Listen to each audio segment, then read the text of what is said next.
Growing up, I was so poor, we didn't even have the extra O or the R. We were just Po. I bounced around from house to house between two different states. I remember going to that bad school in a district that did not value education. Our schools were such an afterthought that they were not even given names, just numbers. I remember attending 4 of their numbered schools in elementary: IPS 95, 99, 101, and 105.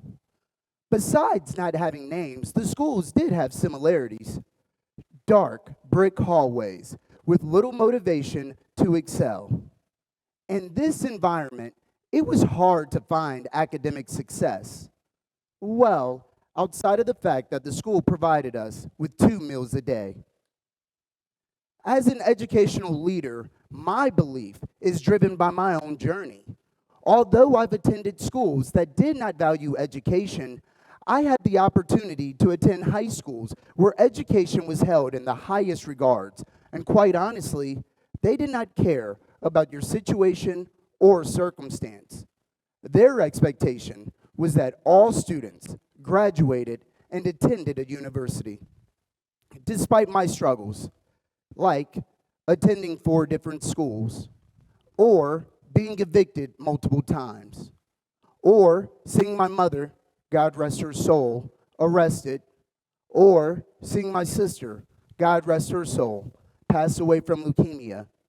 The expectation of my environment was that all students graduated and went to either a college or a university. My environment led to my success. In 2017, I began my first principalship, and let's just say that my vision didn't match the school's vision. I was sent to that bad school, tasked with changing its narrative. Me, yes me, 30 years old, ready to make my mark in a new district.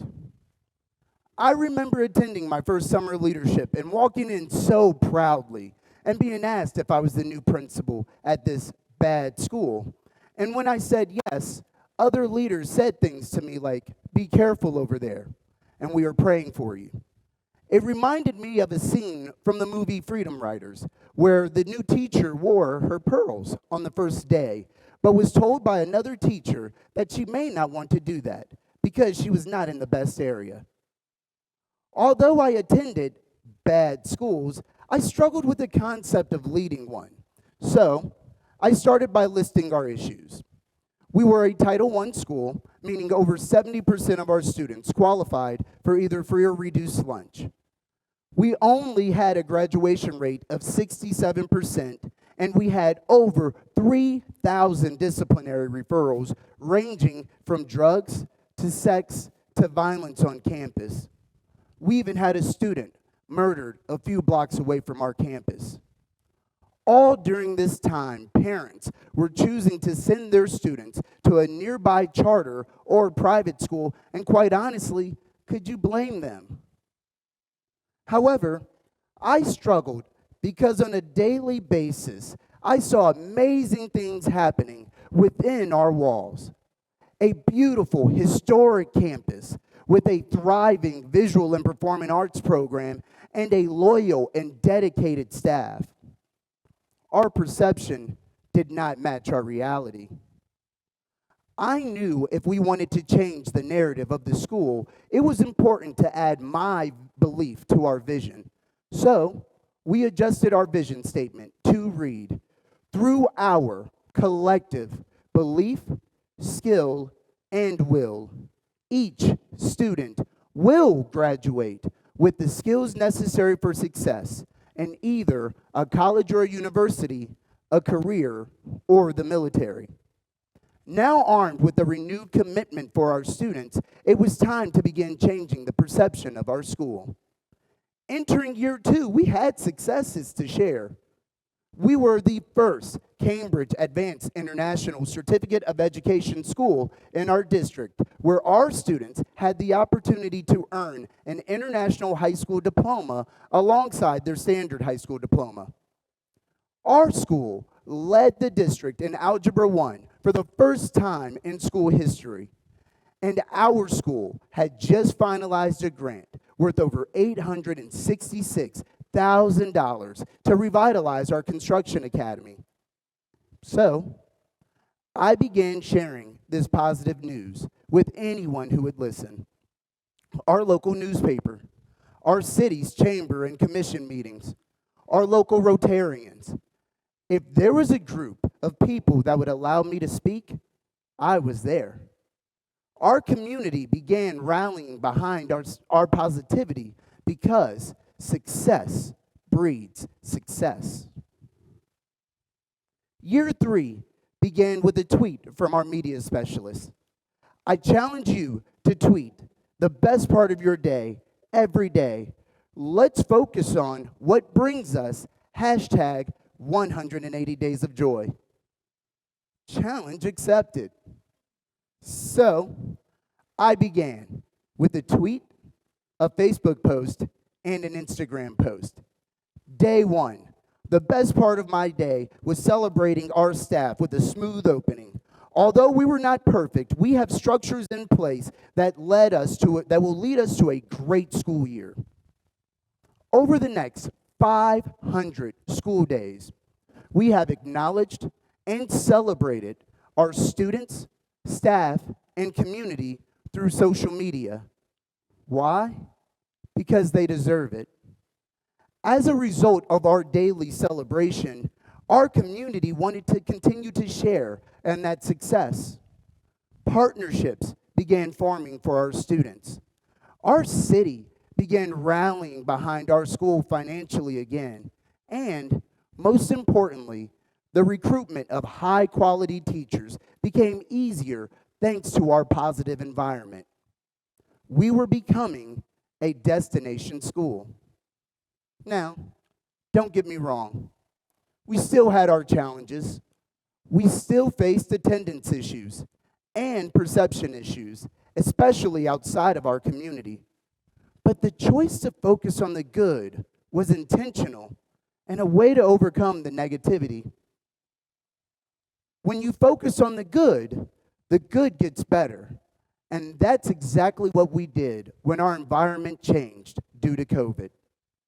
Despite the distance, social media allowed us to celebrate and acknowledge our students daily, and as a result, our community was able to stay engaged, our parents were able to stay connected, and through daily posts and videos, we were able to create an environment of love and support for our students throughout our toughest time.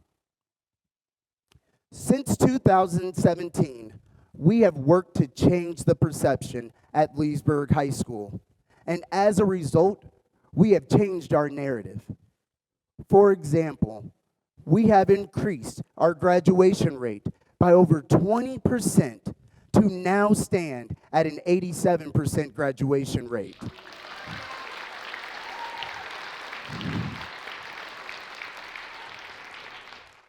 In May, we will award the first 42 Cambridge ACE diplomas in Lake County Schools history, with 21 of our students earning a full Bright Future scholarship as a result.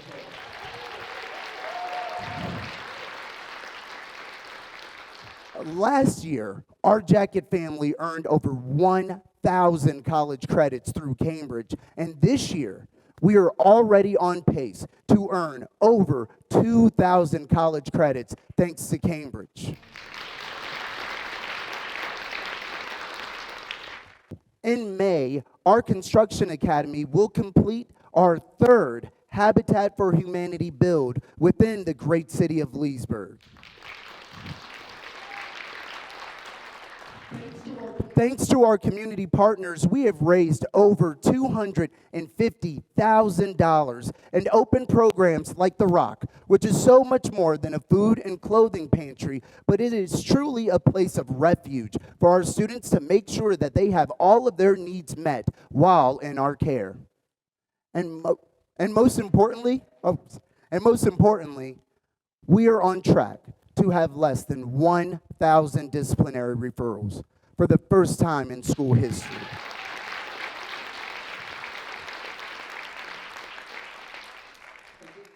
Again, joy isn't always easy to find. Sometimes you have to dig deep. And sometimes joy brings you a state championship or three. And as the principal, I get a ring for each one, with my third one in the mail thanks to boys bowling in the fall.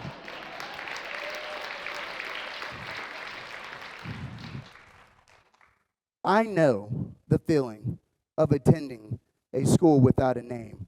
But ladies and gentlemen, we have a name. And our name is Leesburg High School.